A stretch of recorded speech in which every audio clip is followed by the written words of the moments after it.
Do you have a wash machine that's not draining and it's throwing a code? Today's video I'll show you some possible fixes.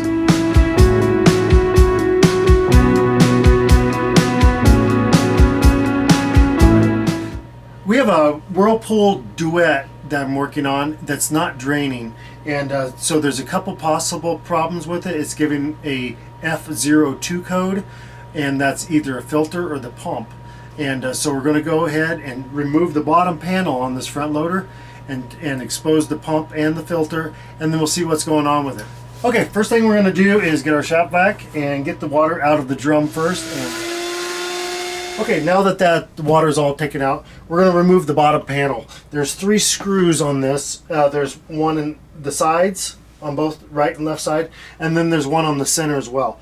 And what you'll need is either a Torx that'll fit this or just a 9/32 deep well socket. So either one will work on these screws. We've already got this one out, so we're going to go ahead and just pop out the panel. Just like that. And this, you can see where the 3 holes are, where the screws will be. Now that we have this exposed, this is where the filter is. And this unscrews counterclockwise. And this is, the water comes out of the drum when it's draining, in through the filter, into the pump, and then it evacuates it out the tube, discharge tube that goes to the wall. So what we're going to do is I'm going to loosen this. There's going to be water back behind this because there's still a certain amount of water that's trapped behind this, and so we'll need to get that backed out. And then once that's done, we'll check the filter and see what kind of condition that is, and then if that's clean and no debris, then we're going to go ahead and replace the motor, which I already have. What we're going to do on this is I'm just going to crack that a little bit. There's a little bit of water coming out, so go ahead and kick on the vacuum.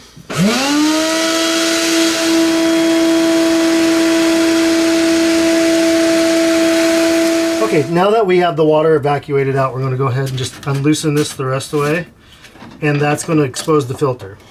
And you can see that it does, it's just dark, so there's no debris or anything in it, but the pump is still having an issue. We know that. We'll also want to check before we go getting into everything else that the tube that's coming out of the washer drum that goes straight back doesn't have a sock or anything stuck in it. I can actually see back into the tube, so I know that's clear.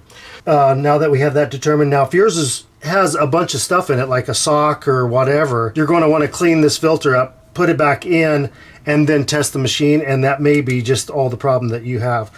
If you test the machine and it's still not draining, you're going to have to do the process of vacuuming the water back out and doing the same process before we change the pump. Okay, so now that we've determined that it is a pump problem, I have a pump that I ordered off Amazon. We'll put down the link down below, and we're just going to go ahead and replace the pump out.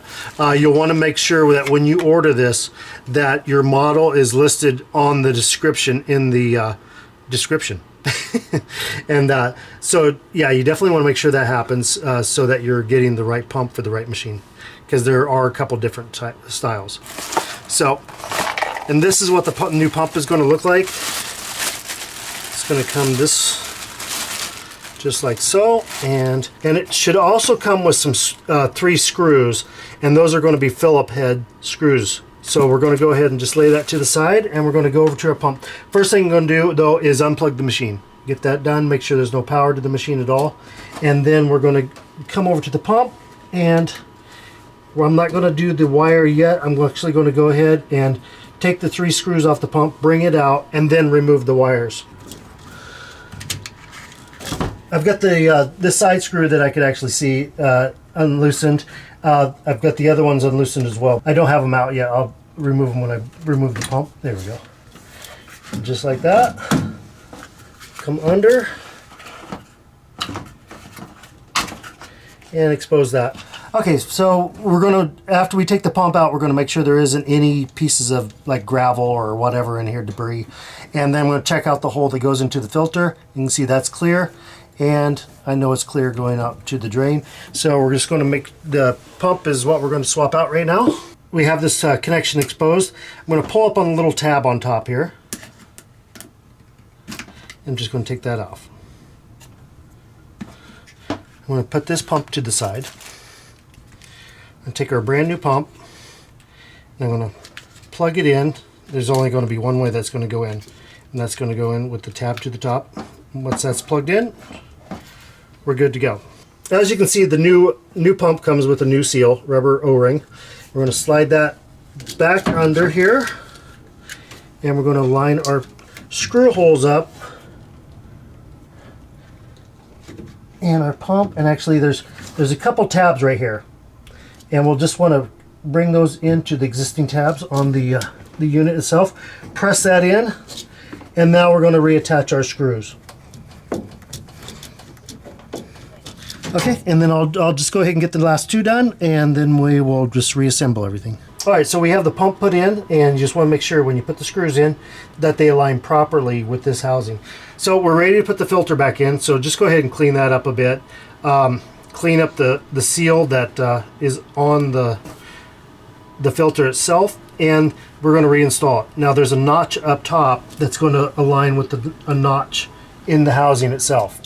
So we're going to go ahead and slide that in and screw it back in. I'm just going to use a pair of pliers just to nudge it, give it a little snug, just like that, and that's done. Okay, we're ready to plug the machine in and test it. Okay, so we have water in it right now going into the machine. So the first thing you want to do is check the seals down below on the filter and the new pump you put in. Make sure there isn't any drips or anything leaking out of those. If you're good there, at this point you can go ahead, hit cancel, move it over to drain and spin, and restart it. There it goes. As you can hear, the pump before was making kind of a grinding, crackling noise, and that actually was that this pump, the shaft on it, is not engaged anymore. It's just free spinning. So this old pump was bad. It was the shaft. It wasn't actually the motor. It was the shaft part of it. The new pump it sounds great, and so we're just going to let that drain out. All right, once it's drained and you double check everything, I like to double triple check. Just to make sure that there isn't any leakage going on, so you don't have any floor damage. This machine happens to be in a pan, so and it has a drain itself, but you want to guarantee you're not going to ruin your floor. So once that's done, probably being that the water is sat in here several days before you got a hold of your pump, you'll want to go into like a sanitize cycle. Some machines have a cleaning cycle that will clean the machine itself, and some don't. If it doesn't, just put it on the hottest cycle possible to help sanitize and get this thing flushed out and get the stink out, because they do produce a lot of stink after the water's kind of sat in there with everything becomes kind of brackish. So that is it. We're going to go ahead and we'll stick the panel back on and get that done. But I hope you enjoyed the video. If you have any questions, give us a comment down below. If you like the video, give us a thumbs up, and always subscribe to DIY on the House. Thanks for watching.